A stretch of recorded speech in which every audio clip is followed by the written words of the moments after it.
कानून पर चर्चा के दौरान राहुल गांधी ने छात्रों के समर्थन में सरकार को घेरा, लेकिन उनके एक शब्द पर सदन में विवाद खड़ा हो गया। स्पीकर ओम बिरला ने इडियट शब्द को असंसदीय मानते हुए रिकॉर्ड से हटाने का आदेश दिया, जिसके बाद सदन में हंगामा देखने को मिला। नमस्कार, मैं हूं पर्ली और आप देख रहे हैं आपका अपना न्यूज चैनल सत्य सर्वोच्च। What about these idiots? She says to me, these idiots, they don't listen to anything anyone says. Rahul Gandhi ji unparliamentary word use नहीं करते, तो यहाँ से भी टोकने का कोई आवश्यकता ही नहीं है। बार बार, एक बार नहीं, बार बार वो शब्द का इस्तेमाल किया है, इसलिए हमारे लोग आपत्ति जताते हैं। गलती तो राहुल गांधी जी का है। अगर इनको शब्द नहीं अच्छा लगता, मैं दूसरा शब्द दे देता हूँ। मैं दूसरा दे देता हूँ सर। वो व्यवस्था तो मैंने दे दी है, जो असंसदीय है उसको निकाल देंगे। स्टूडेंट को हम आपको व्यवस्था देने की आवश्यकता नहीं है सर। इडियट शब्द नहीं यूज करूंगा sir, I will not use. ना लेट मी सब बोलने तो दीजिए।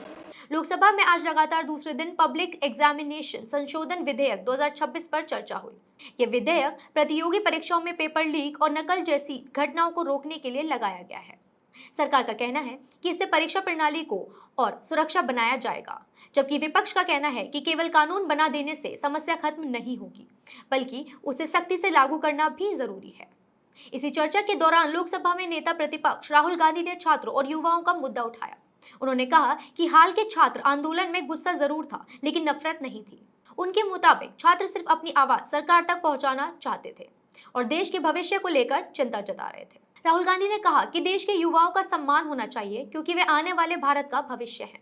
उन्होंने बताया कि जिन छात्रों और खासकर छात्राओं से उन्होंने बात की, उन्होंने कहा कि आज की दुनिया तेजी से बदल रही है और नई पीढ़ी खुले विचारों के साथ सीखना चाहती है।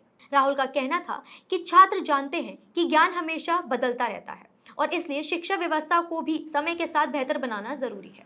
उन्होंने ये भी कहा कि शिक्षा व्यवस्था में कई ऐसी कमियां हैं जिन पर गंभीरता से काम करने की जरूरत है।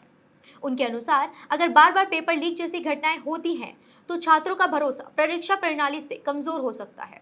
उन्होंने सरकार से ऐसी व्यवस्था बनाने की मांग की जिससे मेहनत करने वाले छात्रों को पूरा न्याय मिले। हालांकि राहुल गांधी के भाषण के दौरान एक शब्द के इस्तेमाल को लेकर सदन में विवाद खड़ा हो गया। लोकसभा अध्यक्ष ओम बिरला ने इडियट शब्द को असंसदीय मानते हुए उसे सदन की कार्रवाई से हटाने का आदेश दिया। इसके बाद कुछ देर तक हंगामा भी हुआ।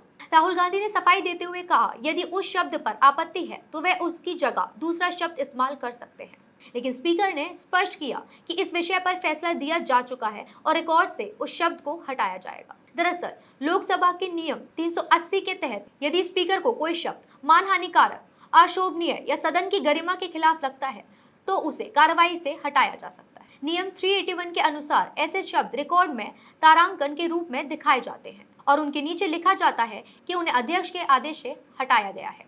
खास बात यह है कि लोकसभा में असंसदीय शब्दों की कोई स्थायी सूची नहीं होती। किसी शब्द को असंसदीय माना जाएगा या नहीं, इसका फैसला उसके संदर्भ और परिस्थितियों के आधार पर स्पीकर करते हैं। इस विधेयक पर मंगलवार को करीब 9 घंटे तक चर्चा हुई थी। सरकार की ओर से केंद्रीय मंत्री जितेंद्र सिंह और भाजपा सांसद बांसुरी स्वराज ने अपना पक्ष रखा, जबकि विपक्ष की ओर से गौरव गोगोई, प्रियंका गांधी और अखिलेश यादव सहित कई नेताओं ने अपनी बात रखी। सरकार का दावा है कि नया कानून परीक्षा माफियाओं पर सख्त कार्रवाई करेगा, जबकि विपक्ष का कहना है कि कानून के साथ साथ पारदर्शिता, जवाबदेही और प्रभावी जांच व्यवस्था भी उतनी ही जरूरी है।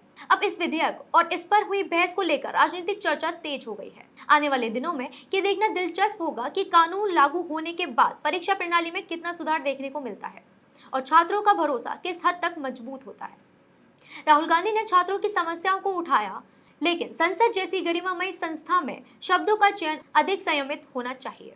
किसी भी मुद्दे पर सरकार की आलोचना तथ्यों और तर्कों के आधार पर की जा सकती है, लेकिन ऐसे शब्द जिन पर असंसदीय होने का विवाद खड़ा हो जाए, वह मूल मुद्दे से ध्यान भटका देते हैं। इससे पेपर लीक जैसे गंभीर विषय पर सार्थक चर्चा की बजाय राजनीतिक विवाद अधिक चर्चा में आ जाता है। और साथ ही राहुल गांधी का यह भी मानना है कि धर्मेंद्र प्रधान का इस्तीफा उनके लिए महत्वपूर्ण नहीं है, क्योंकि वह उनको मंत्री मानते ही नहीं है। क्या आपको लगता है कि सिर्फ सख्त कानून बना देने से पेपर लीक जैसी घटनाएं रुक जाएंगी, या इसके लिए व्यवस्था में बड़े सुधार की भी जरूरत है? क्या संसद में नेताओं को अपनी बात रखते समय शब्दों का अधिक चयन सावधानी से करना चाहिए, चाहे वे सरकार के पक्ष में हो या विपक्ष में? अपनी राय हमें कमेंट्स में जरूर बताएं और जुड़े रहें हमारे साथ हमारे चैनल पर। इस वीडियो को लाइक, कमेंट और शेयर करना ना भूलें। धन्यवाद। जय हिंद।